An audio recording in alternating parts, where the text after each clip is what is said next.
Ayush म्हात्रेच्या under 19 संघानं शुक्रवारी इंग्लंडला हरवून विश्वचषकावर आपलं नाव कोरलं. झिम्बाब्वेच्या हरारेमध्ये झालेल्या अंतिम सामन्यात भारतानं इंग्लंडचा 100 धावांनी धुव्वा उडवला होता. या विश्वविजयानंतर भारतीय संघाचं मुंबई विमानतळावर आगमन झालं. यावेळी कर्णधार आयुष म्हात्रे, वैभव सूर्यवंशीसह इतर खेळाडूंचं जंगी स्वागत करण्यात आलं.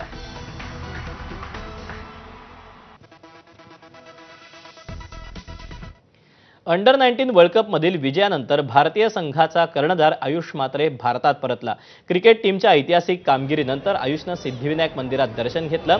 बाप्पाचा आशीर्वाद सोबत असल्यानं आपण जिंकू शकलो अशी भावना त्याने व्यक्त केली.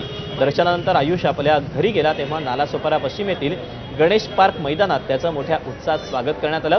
मैदानात दाखल होताच फुलांचा वर्षाव आणि टाळ्यांच्या कडकडाटात नागरिकांनी आयुषचं जंगी स्वागत केलं. नालासोपारात भव्य रॅलीही काढण्यात आली. यावेळी क्रिकेटप्रेमी स्थानिक या नागरिकांनी मोठ्या प्रमाणात हजेरी लावली. देवाच्या हातात होतं सगळं. देवाला आम्हाला जिंकवायचं होतं, म्हणून त्यांच्या जे आहे त्यांच्यामुळेच आहे, त्यांच्यामुळे आम्ही जिंकलो आहे. त्यांचा मोठा वैभव सूर्यवंशी होतं काय बोलले, तुफानी तो तसाच बॅटिंग करतो आणि त्यांनी दाखवून दिलं पूर्ण दुनियाला की विकेटवर थांबला तो काय करू शकतो.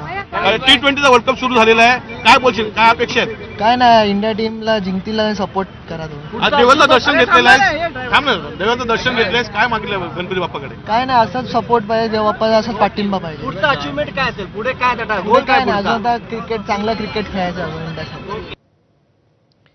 आणि या बातम्यांसोबतच या बुलेटिन